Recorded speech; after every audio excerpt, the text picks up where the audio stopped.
it's not as easy as Eudora. And I like this too. I think, again, as we see this third pick, Brig, do you enjoy the approach of maybe saving Rome till Red 3 or even saving Rome until the second phase? If it's teams like YG and Spirit, yes, because we see even Carmilla's, even Chips being played on the map. But this is a really good response, I feel, from YG. They're sticking with the glue, and it, I think, is just so much better in this composition where you have to body block so much. And I feel like YG has this calculated risk where they don't mind picking up the glue because, yes, it is one of their comforts, but also they just know Spirit's draft pattern to know that this is not going to get immediately punished. Sure, maybe in this best of 7, eventually Hiko will pick up something like the carry and able to deal with both the Claude as well as the glue. The problem is, again, Eudora is having a range advantage up against that carry, so that's just something that you always have to think about. Carry is such a good hero, but it's not without its risk. Yeah, and I think you don't see two of the most important heroes to look at when you actually want to lock in your gold laner, which are probably the jungle and the EXP lane, because these are the two heroes who could probably just be assigned to go after Hiko. And considering that we have so much less in terms of fighter options in the gold lane, then there might be so much more consideration put into that.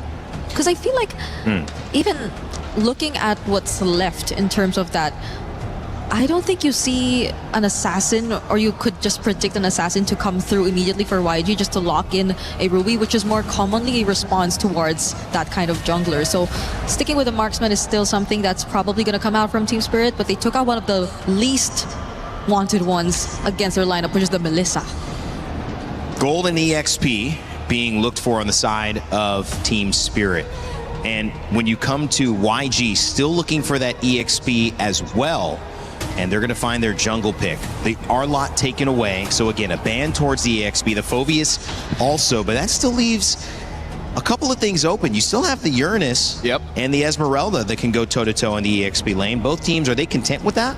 Yeah, I feel like YG was challenging Team Spirit because they're betting out the Phoveus, which we haven't seen ban quite a lot, especially like you say, the Uranus is still up, the Esme is still up, so they're kind of like saying like, are you going to respect the Arlott? And looks like they have. So right now, YG, I don't mind them picking up something like the Uranus or as the Esmeralda, just because I feel like with the glue as well as Eudora, it should be enough crowd control. Yeah, and there's still a possibility of maybe them picking up the Nolan later on, which I feel would, if ever they're looking at either that. I feel like last is fine because Suyo, Nolan, I still prefer Nolan, but yeah, so that could be an option if they really just took out the Phoveus, and maybe we're looking at that. Oh, but they're the ones who get the Ruby. Yeah, this is Ying. So he can pretty much just pull it off however he wants, but Spirit, okay. They now fully know that this is gonna be Ruby XP and Claude Gold. So do they still wanna go all in on dive? I feel like YG is also considering whether they need a Harley for this one or they need a Nolan. Oh yeah. Or is it gonna be a game where they can scale up? Honestly, with the Selena, I don't think that you can really scale up something with the Yi Shin. Right. Especially Ruby as well. I feel like this need at least one magic resist item and then she should be good. Well, now she might need more because the Hive has been picked up by Team Spirit and now the Lapu as well. So Lapu and Ruby, I would say it's a pretty good matchup because both kind of want to fight around minions. And when there's minions around, they're just going to lifesteal just way too much. Team Spirit have already shown their cards. Guinevere banned on the side of YG. Still picking for the jungle. Harara taken away. The Ling has not been played since what feels like a few weeks ago. And so the Nolan it is. You guys called it. And you like it a little bit better, you said, LaFell. Yeah, just because the Nolan can match the speed of Harara, but we'll see. If this Selena does have the veteran hunter, then maybe Harara will just be that bit faster, but I feel like YG has a comp that can slow them down enough that it just neutralizes whatever advantage that the Selena can have around the jungle. Yeah, and they can pretty much move fast enough to get away from danger. Well, at least that's what they need, because I think Spirit and the lineup that they currently have are just so good at setting up for team fights. Well, it was an early game win for Team Spirit. YG, like we have not seen in this tournament, respond right away to even the score. A best of 7 turned to a best of 5. Who's going to take the lead to start it off? Gideon and Mirko? Well, that's a really difficult question right now. I'm leaning a little bit into Yanga only because they're a momentum-based team. You know, every single time they get that win, they just seem to be sharper. They seem to build up so much steam as they get right into this game. Team Spirit going to be on blue side facing up against the Yangon Galacticos on the red. Purple start here from Zar and Sunset Lover. It's going to be a green camp start on the purple side for Yangon. I just really like Team Spirit's draft, though, honestly. Just looking at the way that they play, how they, again, control these neutral objectives. It seems like they have built a composition to play around that, right? Even Bomba on an old but still signature Lapu pick against Ying here. He's going to have to be careful against a Ruby. Ying's doing a good amount of damage, but he popped the regen, Ying. Yeah. So that was it's okay. very weird. At least for Ruby, she's not hyper-reliant on it, right? You know, naturally inbuilt sustain, just needs to walk up to the wave. I'm low, not a big item, not a big deal. But every single time she tries to go for the sustain, she's unintentionally pushing the wave, right? Now Sanji, we're looking back at the emblems. It is Season Hunter here, but Sanji did have to take the Purify. And the same goes for Hiko, so very lucky matchup here for both Sanji and Hiko.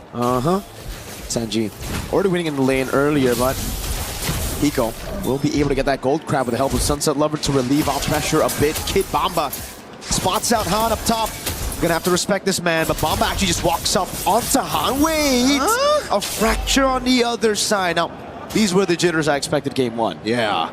But I think maybe the pressure is starting to mount, and I think at least for Han, he recognizes like, okay, my ult technically is pretty short. I can use it willy-nilly as long as there's like 15 seconds on that turtle. Then it's fine. We can still look for other plays across the map. The question is, what is that play going to look like, right? Because every single time it comes down to the mid side, both teams are very well adjusted to each other. You can see that a lot of their rotations, they're not taking the dangerous paths no more. They're opening up the map slowly after sending 1 or 2 members. And Blink this time, he's back on Minesweeper duty. Bamba got level 4 though. Blink opening up. This should be a free neutral objective with the Season Hunter, or rather just the Selena. Boom, bang, Team Spirit without even the retribution, pick up the neutral objective again. 3 games in a row, it's them who strike first on the neutral objective. Yeah, let's see whether the vertical jungling is going to start, right? An invasion from Hirara, able to steal away at least 1 green camp. Han, doesn't go vertically. He's going to head straight to his next buff here. Notices that it's missing. What can you do about it? Little Water is up in 11 seconds, but here on top side, this is where it's extremely volatile, right? Because Kid Bamba, if he can zone Ying away from that lane, they're in trouble. Pullback Bamba's able to escape just in time, doesn't even burn the flicker. And now they try to regain control over the map. Blink in the mid lane now, shoved away from that bush. Sour Ego still has a whole bottom side jungle to clear. And I love the fact that Yangon are taking into account everything. Hey, Bomba's walking in a pretty weird direction. There's a good chance there's an Abyssal Arrow coming in the exact same linear trajectory. So at this point, Yangon have a lot of different things to think about micro-wise on top of making some heavy decisions. And I think for TS, they don't mind it, taking it just a little slow, right? We're expecting the big fights to happen by neutral objectives and nowhere else.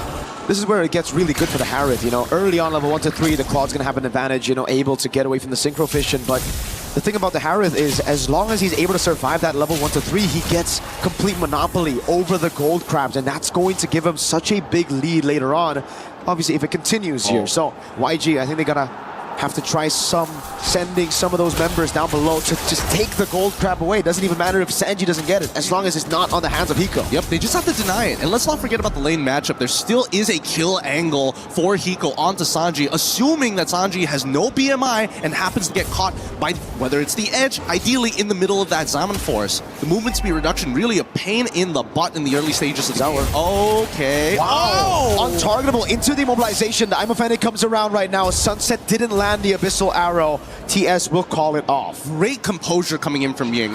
If I was in that position, I would have flickered or something. But again, holding it close and making sure that they're playing against the wave to sandbag the lane. Now the Abyssal Arrow again, now landing! It's you with a flicker, that's why! He saved it all the time, Zaur still able to get the entry in time as Ying. He had the composure, but it's the all-in onto him as Zaur is waiting for the untargetable, goes under tournament, is able to go back and forth, oh my god! Zaur! Outplays him with the iframe, Zaur does it perfectly! I really thought that maybe he should die there, and he still survived! He's got the combo points! The Wonder Boy of ECA! Sour Egoist! First it was Blink, second attempt was Han. Both failed, and Baba takes the XP crab away. Now, this is a very similar rotation that we saw in game number 2 coming in from the Yangon Galacticos. Sunset Lover finds the punish, chunks Han out and says, you better go back to base. That orange buff, you're not going to get anywhere near it. And Sunset Lover is walking up to ensure that it's... Oh, hold on. Bit of an awkward time to go for a replay there. But coming back into this fight, the wombo combos, like we mentioned for this composition, they have to be on point. And Team Spirit understand they can't just fight willy-nilly. There's got to be a conversion area. I thought he was chopped, and then he gets the killing spree proc. And then what happened here? He was probably also screaming, Zaur! Zaur! Oh my god. It's accurate, even in slow motion. It's just crazy that the lethal ignition didn't proc away. They just needed one more auto attack. It would have done the job. Now, the 2 flickers down on Sunset Lover and as well as Sawa at this stage of the game, but the rest of the team from Yangon Galacticos also about to get their own battle spells up. The major advantage really comes on to the multiple members of TS. From EXP all the way down to gold, everybody has found a slight advantage. Hiko is really becoming a problem though, right? He already held a monopoly over that gold crab. Now, he's taking the XP crab, putting him in a great position for Turtle 3. He's just a little itchy for these crabs, you know? Oh, Zaur. Hey, hold on now. Hey, he's going to proxy the way very early on here. And look at the coverage coming in from the rest of TS, right? Han, if he can find this, that would be insane. Zaur's so smart. Every single time, he never uses both the proxy. Only just uses one to clear it out. And that's why Han can't go in now. He's going to be spotted. Zaur with the walk up again. He's going to go with the retribution, and he wins it 50-50. As the missile arrow lands on Han, and now the rest of the team goes in. Sawo, Wrath of the Dryad, change CC Ying. Taken low, but not down just yet. Bomba! What? Walks up forward, gets the last hit. Now it's Sanji on Bomba, but Sawo playing a great position, holding it. Amazing mechanics, really amazing mechanics. Can they get a little bit more here? Because now, this is the position that Yangon always find themselves. Mid-tier 1 threatened, and Han has to give up his life for it too. Double immobilization from Zaur. Han cannot be walking like that. Sunset with the capitalization, and now Kaize. It's going to be so difficult for him to find burst. Bomba's just taking it like a champ. Yep, and now from this point onwards, we're expecting TS to just skyrocket. Their stonks are getting bigger and bigger. The gold lead and deficit here for Yangon spreads very thin. Abyssal Rally connects here, but look at Zaur. He wants to go in, and I'm pretty sure Zaur was telling him, relax. I think Zaur knows exactly what he was doing there, man. He just wanted to bait out the flicker. That was really good CC immune by Bomba. Now the Wrath of the Dryad and the taunt over. That's going to completely lock down on Blink. Taking out a Sunset is going to be taken low, but is able to get away for a bit, baiting out some resources. Zaur gets away from Ying. And it's TS who are just showing how good they can be with the mechanics as well. They trade out Sunset Lover for Blink. Ideal, it's not ideal, of course, but they got the battle spell out of Kaizen. No flicker for him. They're making sure. Let's look at the items real quick. 2 to 1.5 for the comparison between Sanji as well as Hiko. Cheaper items as per usual, but even so, no big items like Lightning Truncheons for the extra burst. We do see a Chastised Pauldron being purchased by Sawo, so again, it's still a little difficult to take him out when he goes for those big flicker plays on top of the Wrath of the Dryads. Overall, the biggest problem right now is the fact that Zara can basically fight whenever alongside with Sunset Lover. With that War Axe, doesn't matter how low he gets chunked out, he will be able to heal back to full as long as there's a wave, there's a camp somewhere. Uh-oh. Careful, Sanji. Bomba with the Bravest Fighter! Jumps in with the Flicker as well. Now he's going to the Blazing Weapon. He's going to get bursted down now with the Purify. It don't matter. When Bomba knocks, you just got to react in time. Blake gets caught in the stun and the Dryad. The fight was already over before it even began. I mean, he's going to try, but they're going to get him here. Zaur executes him underneath the turret like it was nothing. Fallen Maple, baby! He's so good. These young junglers are ridiculous. Whether it be Han, whether it be Zaur, put him on something as overpowered as a Hirara, and it looks crazy. Bang. Bonk. You gotta give it a Kid Bomba here. And also, it's more of a mistake on Sanji for just not instantly purifying and getting out of that position. He held it for a little too long. And now it's a free neutral objective, 10-1. 6.4k gold lead. Bomba on the Lapu Lapu with Sunset stealing away camps, but you know, Hansa has Retribution. Still able to secure it. Fracture on the green camp, not giving anything away. But man, wait, Zaur got a kill off camera on Kaize. Oh, during the replay. Oh my god. Yup, just one-shot him. Like, he is so strong right now. It's ridiculous. And he's maintaining these War Axe. He doesn't even have side piercer, right? He doesn't. That's why I say, Hirara, as soon as you hit level 15, you feel like an absolute monster, with or without the CDR, right? Just the natural damage that you have, and you're able to triple it every time you use one of those combo points. Sour. Gonna go in, Bomba with a jump on the Bravest Fighter now on YG. Oh, there's instant CC immune to get out of that I'm offended Ying. Just cannot land those CC locks. Oh, and look at it on the bot side. You can see that Han is trying his best to get a tier 2. Blink should survive here, but they might just end up losing it. Yep. Good lord, good lord. I guess no. I guess no. I guess no. This is a really tough game. Really tough game for Yangon, right? All look at the items, bro. What does he have? What is he packing? I think he's already packing his 4th item at this stage, right? It's an 8K lead. I think 4,000 is like should be on Zara at this point. He's a 2-level lead against Han. He's stolen what? How many buffs at this point? 3 buffs at this point. It's been difficult. It's been pretty difficult. And Hiko just getting, hey guys, it's me, Feather Heaven. Where y'all at? Everybody's at 6 items. He's like, yeah, Feather of Heaven. Guys, my investments are working out. Dude, I mean, for YG right now, there's literally nothing you can do. It's 11-1. You can only just wait in your base. It's a Eudora as well. Dude, he is nearly 10,000 extra damage ahead of Kaise, and somehow Han has not been able to find the big burst damage or the snowball that we were looking for. Holy, 4 items! Yeah. Oh, I thought maybe it was a little short on the roar, but good. No wonder. He's basically dealing true damage, right? Before YG members can even get those physical defense items, he already has the Melphic Roar. Yep, and I love the fact that Kid Bomba understands that he still needs to be somewhat tanky here, right? He's not like trying to greed out, going for the Hunter Strike. He's like, all right, I've got the Queen's Wings, got the Chastised Pauldron. I'm going to dive every single time. And with the damage reduction, if I hit multiple people, even better, my anti-CC can get me in and out of these fights. So really, the all-in is dependent on Yangon more than it is for Team Spirit. And a damage taken as well. Bomba taking a beating, but really hasn't reflected. He has 0 deaths. Bomba with a jump in, the flicker on Kaise again. Bidding on some of those resources, taking everything and finding the stun. Bomba! Oh, a mistake, and now they're going to get punished for it. Ying goes down. Blink should be the next to fall here with an epically strong Hiko on top of it all. Like, if things could not get worse here in game number 3 for the momentum that Yangon built in game number 2, TS has completely shut it down. Bomba just took a 1v5, baited all the resources, everybody corralled in, and it didn't matter. Bros 3-0 and 3. Now with the Bravest Fighter again, no flicker, so he can't go for that stun. But he's able to buy some time right now. The arrow lands in the back line, and it's going to be Sunset.